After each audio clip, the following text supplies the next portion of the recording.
ശ്രീ വിരാട് വിശ്വകർമ്മണേ നമഃ. ശ്രീ പത്മനാഭസ്വാമി ക്ഷേത്രത്തോളം പഴക്കമുള്ള ഒരു ആചാരമാണ് പള്ളിവില്ലെന്ന ഓണവില്ല്. വിശ്വകർമ്മ സമുദായത്തിൽപ്പെട്ട മയ വിഭാഗത്തിൽപ്പെട്ടവർ വളരെ പരിപാവനമായി തയ്യാറാക്കി ആചാരത്തിൻ്റെ ഭാഗമായി തിരുവോണനാൾ സമർപ്പിക്കുന്നത്. നൂറ്റാണ്ടുകൾ പഴക്കമുള്ള ഈ ആചാരം ഇപ്പോഴും ഞങ്ങൾ പിന്തുടർന്നു വരുന്നു. ഇതിനൊരു ഐതിഹ്യമായിട്ട് പറയുന്നത് മഹാവിഷ്ണുവിൻ്റെ 5ാമത്തെ അവതാരമായ വാമനാവതാരമെടുത്ത മഹാവിഷ്ണുവിൻ്റെ വിശ്വരൂപം കാണണമെന്ന് സുതലമെന്ന് പറയുന്ന സ്വർഗത്തിലേക്ക്, അതായത് പാതാളത്തിലേക്ക് പോകുന്നതിന് മുമ്പ് മഹാബലി ചക്രവർത്തി പറയുന്നു. മഹാവിഷ്ണു തൻ്റെ വിശ്വരൂപം കാണിച്ചു കൊടുക്കുന്നു. എന്നാൽ വർഷത്തിൽ ഒരു പ്രാവശ്യം വന്നു പോകുന്ന മഹാബലിക്ക് മഹാവിഷ്ണു വീണ്ടും അവതാരങ്ങൾ എടുക്കുന്നു.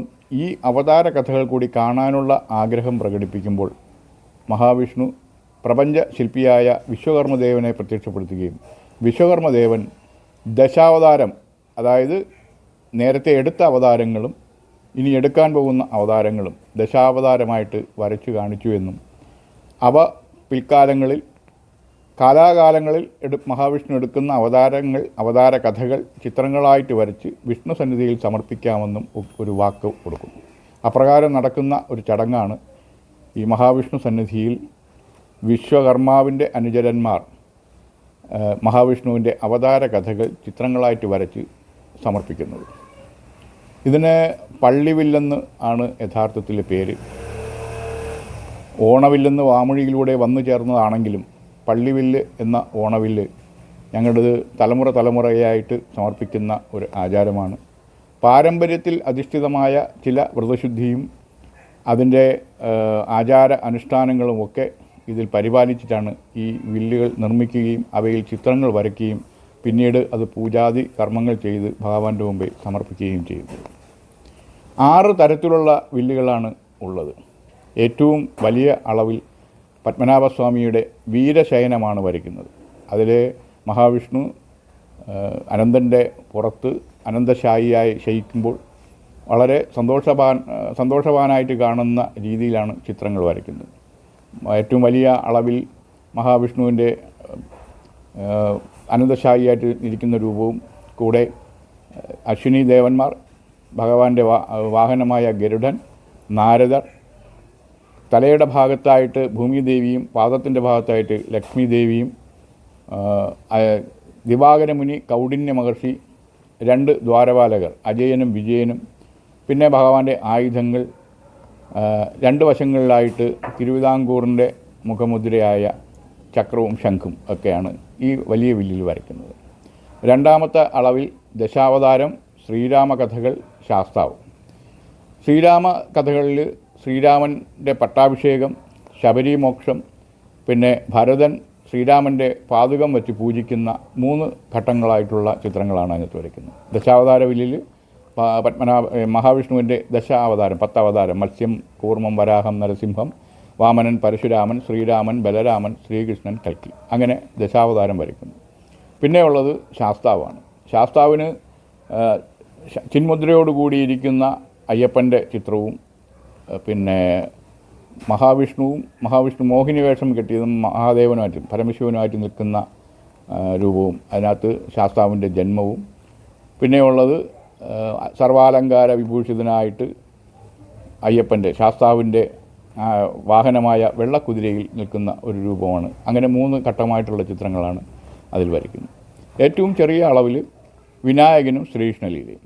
ശ്രീകൃഷ്ണലീലയിൽ ശ്രീകൃഷ്ണൻ്റെ യൗവനം വരെയുള്ള ചിത്രങ്ങളാണ് വരയ്ക്കുന്നത്. അതിൽ വെണ്ണ മോഷ്ടിക്കുന്നത്, കാലികളെ മേയ്ക്കുന്നത്, ഉണ്ണിക്കണ്ണനായിട്ടുള്ളത്, ഉരലിൽ കെട്ടിയിട്ടിരിക്കുന്നത്, പിന്നെ തൊട്ടിലിൽ കിടക്കുന്നത്, അങ്ങനെയുള്ള രൂപങ്ങളാണ് ആ ശ്രീകൃഷ്ണലീല വില്ലിൽ വരയ്ക്കുന്നത്. വിനായകൻ്റെത് നടുക്ക് ഗണപതിയുടെ രൂപം, 2 വശങ്ങളായിട്ട് 2 വിളക്കുകളും. ഇങ്ങനെയാണ് ഈ 6 തരത്തിലുള്ള വില്ലുകൾ ഞങ്ങൾ വരച്ച് ഭഗവാന്റെ മുമ്പേ സമർപ്പിക്കും. 6 ജോഡി വില്ലാണ് ഭഗവാന്റെ മുമ്പേ സമർപ്പിക്കുന്നത്.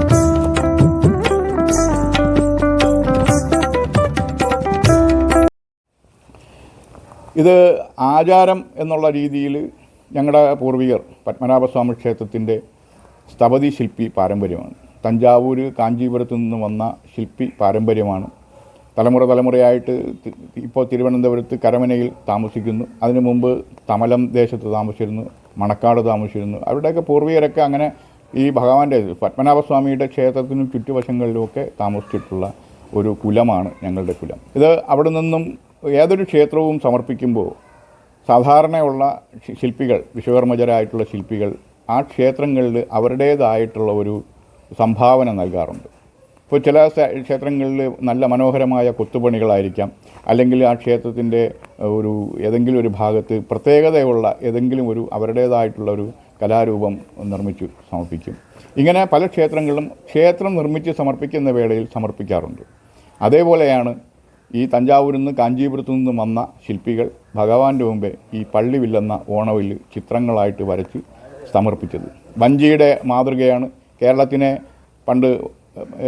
വഞ്ചി നാടെന്ന് അറിയപ്പെടുന്നത്. പ്രത്യേകിച്ച് ശ്രീപത്മനാഭസ്വാമിയെ വഞ്ചി വാണപെരുമാൾ എന്നാണ് അറിയപ്പെടുന്നത്. ഗോപുരത്തിൻ്റെ മുകളിൽ വഞ്ചിയുടെ രൂപമാണ്, അതിലാണ് താഴികക്കുടം ഇരിക്കുന്നത്. ഇതെല്ലാം മനസ്സിലാക്കുമ്പോൾ ആ വഞ്ചിയുടെ രൂപത്തിൽ ഭഗവാന്റെ ചിത്രങ്ങൾ, മഹാവിഷ്ണുവിൻ്റെ ആയിരുന്നാലും ദശാവതാരമായ എല്ലാം വഞ്ചിയുടെ മാതൃകയിൽ കൊത്തിയെടുത്തിട്ടാണ് അന്ന് നമ്മുടെ മുൻ തലമുറയിൽപ്പെട്ടവർ ഭഗവാന്റെ മുമ്പേ അവരുടേതായ ഒരു സംഭാവന ഭഗവാന്റെ മുമ്പേ കാഴ്ചവെച്ചത്. ഇതിങ്ങനെ പിന്തുടർന്നു വരുന്നു. ഇതിന് ഒരു പവിത്രമായ ഒരു കാൽപ്പനികതയാണ് ഞങ്ങൾ കൊടുത്തിട്ടുള്ളത്. കാരണം വളരെ വ്രതശുദ്ധിയോടുകൂടി ഇപ്പോൾ ഭഗവാന്റെ മുമ്പ് സമർപ്പിക്കുന്ന 6 ജോഡി വില്ലും ചെയ്യുമ്പോൾ വളരെ കഠിനമായ വ്രതമാണ് എടുക്കുന്നത്. എന്നാൽ വർഷങ്ങൾ നീണ്ടു നിൽക്കുന്ന വ്രതശുദ്ധി ഞങ്ങൾ ചെയ്യുന്നുണ്ട്.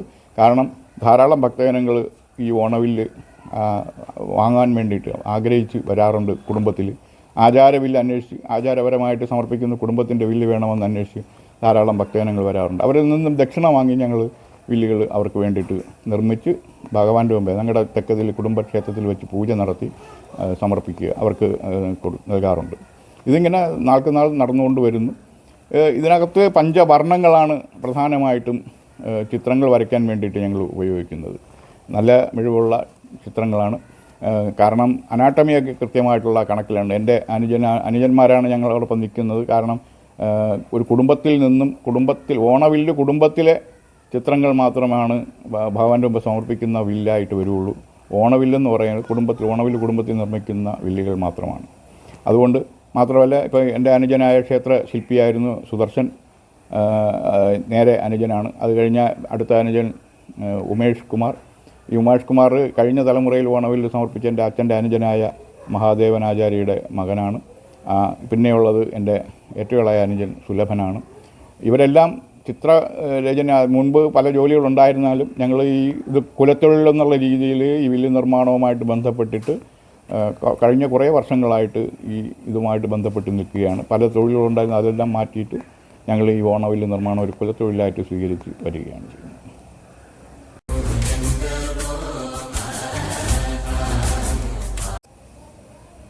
ഈ പള്ളിവില്ലെന്ന ഓണവില്ല് സമർപ്പിക്കുന്നതിന് ഒരു മഹത്തായ ഒരു മണിക്കൂറോളം നീണ്ടു നിൽക്കുന്ന ഒരു സമർപ്പണ ചടങ്ങുണ്ട്. ഈ ചടങ്ങ് നടക്കുന്നതിന് മുമ്പ് ഉത്രാടനാൾ ഞങ്ങളുടെ ഈ കുടുംബ ക്ഷേത്രത്തിൽ വെച്ച് 12 വില്ലുകളും കുലാചാര പ്രകാരമുള്ള പൂജാവിധികൾ നടത്താറുണ്ട്. ധാരാളം ഭക്തജനങ്ങൾ ഈ 12 വില്ല് കാണുന്നതിന് വേണ്ടിയിട്ട് ഇവിടെ വരാറുണ്ട്. വൈകുന്നേരമാണ് ഒരു ദീപാരാധനയോടുകൂടിയുള്ള പൂജ. പക്ഷേ കഴിഞ്ഞ 2 വർഷമായിട്ട് രാവിലെ 9 മണി മുതൽ രാത്രി 9 മണി വരെ അവിടെ സമർപ്പിക്കുന്ന 12 വില്ലുകളും വെച്ച് പൂജിക്കുന്നതും പ്രദർശിപ്പിച്ചിട്ടുണ്ട്. അത് കണ്ടു വന്ന് തൊഴുന്നതിന് ധാരാളം ഭക്തജനങ്ങൾ ഞങ്ങളുടെ കുടുംബത്തിൽ വരാറുണ്ട്. ഇത് വൈകുന്നേരം ഞങ്ങൾ പൂജ കഴിഞ്ഞതിന് ശേഷം തിരിച്ച് അതിരാവിലെ വെളുപ്പിന് 4-നും 6-നും ഇടയ്ക്ക് ഞങ്ങൾ ഇവിടുന്ന് ഒരു 4:30 മണിക്ക് കുടുംബത്തിൽ നിന്നും യാത്ര പുറപ്പെടും. പണ്ട് കാലങ്ങളിൽ ഇതൊരു കുതിര വണ്ടിയിലാണ് കൊണ്ടുപോയിക്കൊണ്ടിരുന്നത് എന്ന് കാരണവർ പറഞ്ഞ് മനസ്സിലാക്കിയിട്ടുണ്ട്. അത് കഴിഞ്ഞ് പിന്നെ ഘോഷയാത്രയായിട്ട് ഞങ്ങൾ കൊണ്ടുപോയിട്ടുണ്ട്. ഇപ്പോൾ ഞങ്ങൾ അലങ്കരിച്ച വാഹനത്തിലാണ് ഈ 12 വില്ലുകളും വളരെ നിശബ്ദമായിട്ട് സമർപ്പിക്കാൻ വേണ്ടി കൊണ്ടുപോകുന്നത്. ഇവിടുന്ന് യാത്ര പുറപ്പെട്ട് കിഴക്കേ നടയിലെത്തുമ്പോൾ കിഴക്കേ ഗോപുരത്തിനകത്തുകൂടി കയറി അവിടെ ശീവേലിപുര നിർമ്മിച്ച ശില്പിയുടെ ശില അവിടെയുണ്ട്. അനന്തപത്മനാഭൻ മൂർത്താചാര്യയും അദ്ദേഹത്തിൻ്റെ കുടുംബാംഗങ്ങളുടെയും ശിലകൾ കൊത്തിവെച്ചിട്ടുള്ള ഒരു തൂണിൻ്റെ നേരെ പുറകു വശത്തായിട്ട് വന്ന് ഞങ്ങൾ നിൽക്കും. അവർ ഞങ്ങളുടെ പൂർവികരാണ്. ആ പൂർവികരെ നമസ്കരിച്ചുകൊണ്ടാണ് ഞങ്ങൾ ഈ ചടങ്ങുകൾ നടത്തുന്നത് തന്നെ. ഈ വില്ല് ആയിട്ട് ചെന്ന് അവിടെ അമ്പലത്തിനകത്ത് കയറുന്ന ഞങ്ങളെ സ്വീകരിക്കാനായിട്ട് പാണിവിളക്കും ക്ഷേത്രത്തിനകത്തു നിന്നും കൊളുത്തിക്കൊണ്ടുവന്ന പാണിവിളക്കും പഞ്ചവാദ്യവും വായ്ക്കുരവയുടെയും അകമ്പടിയോടുകൂടി ക്ഷേത്ര ഭാരവാഹികൾ ഇതിൽ വിരിക്കാൻ വേണ്ടിയിട്ട് 12 വില്ലുകൾക്ക് വേണ്ടി 12 കച്ചമുറിയും നേരിയതും ഒക്കെ തന്ന് ഓണക്കോടിയായിട്ട് തന്ന് ഞങ്ങളെ സ്വീകരിക്കുന്നു. ഇത് ഏറ്റുവാങ്ങിയ ഈ ചടങ്ങ് നടത്തുന്ന മുഖ്യ കാരണവർ അവിടെ നിൽക്കുന്ന 30 മുക്കോടി ഈശ്വരന്മാരെയും സങ്കല്പിച്ചു കൊണ്ട് അവിടെ നിൽക്കുന്ന എല്ലാവരെയും വണങ്ങി ഓരോ വില്ലുകളും കുടുംബ കാരണവരുടെ കാലിലോട്ട് വന്നിച്ച് ഏറ്റുവാങ്ങി ഭഗവാനെ ആദ്യം ഉയർത്തിക്കാണിക്കും. അനന്തശയനം ആദ്യം ഉയർത്തിക്കാണിക്കുന്നു. തിരികെ തൊട്ടടുത്ത് നിൽക്കുന്ന സഹോദരങ്ങളെ ഏൽപ്പിക്കുന്നു. ഈ സഹോദരങ്ങൾ അവിടെ നിൽക്കുന്ന ഭക്തജനങ്ങളെ ആ വില്ലുകൾ കൊണ്ട് കാണിച്ച് നിലത്ത് വിരിച്ചിരിക്കുന്ന കച്ചമുറിയിൽ അവിടുന്ന് കൊണ്ടുവന്ന ഓണക്കോടിയിൽ ഈ വില്ല് വയ്ക്കുന്നു. അങ്ങനെ 12 വില്ലുകളും കാരണവർ ഭഗവാനെ ഉയർത്തി കാണിച്ചതിന് ശേഷം സഹോദരങ്ങളെ ഏൽപ്പിക്കുമ്പോൾ സഹോദരങ്ങൾ അവിടെ നിൽക്കുന്ന ഭക്തജനങ്ങളെല്ലാം കാണിച്ച് നിലത്ത് വിരിച്ചിരിക്കുന്ന കച്ചമുറിയിൽ കൊണ്ടുവയ്ക്കുന്നു. അങ്ങനെ ഈ 12 വില്ലുകളും നിലത്തായതിനു ശേഷം എല്ലാവരും ആ നിലത്ത് വച്ചിരിക്കുന്ന വില്ലിൽ നന്നായിട്ട് പ്രാർത്ഥിച്ച് തൊട്ട് വണങ്ങി നിൽക്കുന്ന കാവൽക്കുറുപ്പിനെ ഏൽപ്പിക്കും. ഈ ഏറ്റുവാങ്ങിയ കാവൽക്കുറുപ്പും പഞ്ചവാദ്യത്തിൻ്റെയും കുരവയുടെയും അകമ്പടിയോടുകൂടി ശീവേലിപുര ഒരു വലത് ചുറ്റി കിഴക്കേ നടയിലൂടെ അകത്ത് കയറി വീണ്ടും ശ്രീകോവിൽ ഒരു വലത് ചുറ്റി അവിശ്രവണ മണ്ഡപത്തിൽ വച്ചിരിക്കുന്ന പലകയിൽ ഈ 12 വില്ലുകളും കൊണ്ടുവയ്ക്കും. എന്നിട്ട് അതിൻ്റെ 2 വശങ്ങളിലായിട്ട് കുഞ്ചലവും ഞാണും കെട്ടി അലങ്കരിക്കും. കുഞ്ചലം ചെയ്യുന്നത് സെൻട്രൽ ജയിലിലെ തടവുകാരായ അന്തേവാസികളാണ്. അവർ വളരെ വ്രതശുദ്ധിയോടുകൂടിയാണ് തയ്യാറാക്കുന്നത്. ഈ കുഞ്ചലവും ഞാണും കെട്ടി അലങ്കരിച്ച വില്ലുകൾ അതാത് പൂജാരിമാർ, ശ്രീ പത്മനാഭസ്വാമിയുടെ പൂജാരിയും ദശാവതാരം വരച്ച നരസിംഹമൂർത്തിയുടെ പൂജാരിയും പിന്നെ ശ്രീകൃഷ്ണൻ തിരുവമ്പാടി കണ്ണൻ്റെ പൂജാരി, വിനായകൻ, ശാസ്താവ്, ശ്രീരാമൻ അതാത് പൂജാരിമാർ ഏറ്റുവാങ്ങി അതാത് വിഗ്രഹങ്ങളിൽ ചാർത്തി വയ്ക്കും. ഈ വിഗ്രഹങ്ങളിൽ ചാർത്തിയതിന് ശേഷം അതാദ്യം കണ്ട് തൊഴുന്നതിനുള്ള അവകാശം ഈ ഓണവില്ല് നിർമ്മിച്ച് ഭഗവാന്റെ മുമ്പ് സമർപ്പിച്ച കുടുംബത്തിനാണ്. അതിനൊരു കാരണം പറയുന്നത്, ഞങ്ങൾ ഈ ചിത്രരചനാ വേളയിൽ എന്തെങ്കിലും തെറ്റുകുറ്റങ്ങളോ കുറവുകളോ അശുദ്ധിയോ ഒക്കെ സംഭവിച്ചാൽ സദയം ക്ഷമിക്കാൻ വേണ്ടിയിട്ട് ഭഗവാനോട് പ്രാർത്ഥിക്കുന്ന ഒരു ആചാരമാണ്. അങ്ങനെ ഞങ്ങൾ ഭഗവാനോട് തൊഴുത് പ്രാർത്ഥിച്ചതിന് ശേഷം പുറത്തിറങ്ങുമ്പോൾ ധാരാളം ഭക്തജനങ്ങൾ ഇവ കാണാനായിട്ട് കണ്ടു തൊഴാനായിട്ട് വന്ന് നിൽക്കും. തിരുവിതാംകൂർ രാജകുടുംബാംഗങ്ങൾ ഞങ്ങൾ ഓണവില്ല് സമർപ്പണം കഴിഞ്ഞതിന് ശേഷം മാത്രമേ അവർ വന്ന് ദർശിക്കുള്ളൂ. വർഷങ്ങളായിട്ട് തുടർന്ന ഒരു ആചാരമാണ്. ഈ വില്ലുകൾ 4 ദിവസം ഉണ്ടായി. തിരുവോണം, അവിട്ടം, ചതയം 3 ദിവസം ഉണ്ടായിട്ട് 4ാമത്തെ ദിവസം രാവിലെ തന്നെ പുറത്തെടുത്ത് തിരുവിതാംകൂർ രാജകുടുംബത്തിൻ്റെ പൂജാമുറിയിൽ സൂക്ഷിക്കും. അതും ഒരു കാരണം പറയുന്നുണ്ട്. നമ്മുടെ കേരളത്തിലെ ഭക്തജനങ്ങൾ, കേരളത്തിലെ പ്രജകൾ പ്രത്യേകിച്ച് തിരുവിതാംകൂറിലെ ജനങ്ങൾക്ക് സർവ്വ ഐശ്വര്യങ്ങളും ലഭിക്കുന്നതിന് വേണ്ടിയിട്ട് പ്രാർത്ഥനയോടുകൂടി ചെയ്യുന്ന ഒരു വില്ലാണ് പള്ളിവില്ലെന്ന ഓണവില്ല്. അപ്പോൾ അത് രാജകുടുംബത്തിൽ സൂക്ഷിച്ചിരുന്നാൽ വളരെ പവിത്രമായിട്ട് സൂക്ഷിക്കുകയും അവിടെ എന്നാൽ അതിൽ സർവ്വ ഐശ്വര്യങ്ങൾ ലഭിക്കുമെന്നുള്ളൊരു വിശ്വാസത്തിലാണ് അവ നിർമ്മിച്ച് സമർപ്പിക്കുന്നത്. ഇത് പാരമ്പര്യമായിട്ട് ഇങ്ങനെ തുടർന്നു വരുന്നു. ഇതിനുപയോഗിക്കുന്ന പലക ദേവഗണത്തിൽപ്പെട്ട കടമ്പ്, മഹാഗണി എന്നീ വൃക്ഷങ്ങളുടെ പലകയാണ്. ഈ വൃക്ഷങ്ങൾ മുറിക്കുന്നതിന് മുമ്പ് പക്ഷിലതാദികളോടൊക്കെ അനുവാദം വാങ്ങിക്കൊണ്ടുള്ള പ്രത്യേക പൂജയൊക്കെ ഉണ്ട്. പൂർവികമായിട്ട് അങ്ങനെ ചെയ്തുകൊണ്ടിരുന്നു. എന്നാൽ ഇക്കാലത്ത് അത് സാധിക്കാത്ത വന്നപ്പോൾ ഞങ്ങൾ കുടുംബക്ഷേത്രത്തിൽ ഇത്തരം പൂജകൾ പലക കൊണ്ടുവന്നതിന് ശേഷം നടത്തിയിട്ടാണ് വില്ലുകൾ വരയ്ക്കാൻ വേണ്ടിയിട്ട് തന്നെ എടുക്കുന്നത്. വഞ്ചിയുടെ മാതൃകയിൽ ഇത് മുറിച്ചെടുത്ത് പലക പരുവപ്പെടുത്തിയെടുക്കുകയാണ്. ഏറ്റവും വലിയ അളവെന്ന് പറയുന്നത് 4.5 അടി നീളമാണ്. 4.5 അടി നീളം പോലും ഭഗവാന്റെ വിഗ്രഹത്തിൻ്റെ 4/1 ഭാഗമാണെന്നുള്ള കണക്കാണ്. അത് കഴിഞ്ഞാൽ ഉപദേവന്മാരായിട്ടുള്ള ദശാവതാരം, പട്ടാഭിഷേകം, ശാസ്താവ് അവയ്ക്ക് 4 അടി നീളവും, ശ്രീകൃഷ്ണലീല, വിനായകൻ അവയ്ക്ക് 3.5 അടി നീളവും ഈ നിർണ്ണയപ്പെടുത്തിയിട്ടാണിത് മുറിച്ച് പരുവപ്പെടുത്തി എടുക്കുന്നത്. പ്രധാനമായിട്ടും പഞ്ചവർണ്ണങ്ങളാണ് ഇതിനകത്ത് ഉപയോഗിക്കുന്നത്. നിറക്കൂട്ടുകളൊക്കെ പണ്ടുകാലത്ത് ഇലച്ചാറ്, മണ്ണ്, വെള്ളമണ്ണ്, കരിപ്പൊടി, ചിരട്ടക്കരി ഒക്കെ ഉപയോഗിക്കുമായിരുന്നു. എന്നാൽ ഇപ്പോൾ അതിൻ്റെ ലഭ്യത കുറവായതുകൊണ്ട് ഇപ്പോൾ ഞങ്ങൾ ഉപയോഗിക്കുന്നത് കളമെഴുതുന്ന പൊടിയെ പ്രത്യേകമായിട്ട് അരച്ച് അതിനെ പരുവപ്പെടുത്തി വെള്ളവുമായിട്ട് ലയിക്കുന്ന തരത്തിലാക്കിയതിന് ശേഷമാണ് അത് ഉപയോഗിക്കുന്നത്. അപ്പോൾ ദൈവികമായ ഒരു കർമ്മം ചെയ്യുമ്പം അതിനനുസരിച്ചുള്ള ചിട്ടയോടും നിഷ്ഠയോടും ചെയ്യണമെന്നുള്ള ഒരു നിർബന്ധം ഞങ്ങൾക്കുള്ളതുകൊണ്ട് ആ വരച്ച് ഭഗവാന്റെ മുമ്പ് സമർപ്പിക്കുന്ന രീതിയായതുകൊണ്ടും അതിന് ഏറെ മിഴിവും അതിന് ആ ഭഗവാന്റെ സാന്നിധ്യവും ശക്തിയും ഭക്തിയും ഒക്കെ ഉണ്ടാകും എന്നുള്ള പൂർണ്ണ വിശ്വാസം ഞങ്ങൾക്കുണ്ട്.